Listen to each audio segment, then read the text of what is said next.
Hello guys! Welcome back to my channel. Ayan guys, nandito tayo ngayon sa ating mga tanim na lakatan.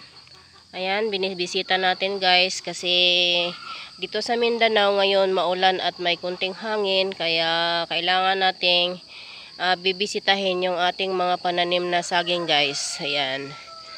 Ayan guys, medyo may damo-damo na yung mga saging natin guys, gawa ng mabilis magtubo yung mga damo kasi laging naulan. Ayan. Ayan guys, bisita lang. Ito na yung saging na tinanim natin nung nakaraan na nag-El Nino. Ayan, medyo naka-recover na sila guys kasi ilang buwan na naman na laging umuulan. Kaya ganito na sila. Hihingi pala ako ng pasensya sa inyo guys na hindi ako makapag-upload lagi ng video gawa ng sobrang busy dito sa aking farm.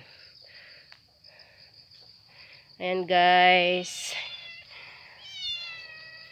mahirap mag-farm guys lalo na pag maulan. Dito ngayon guys, ang presyuhan ng saging lakatan dito mismo sa aming bukid ay naglalaro sa 53 pesos ang kilo.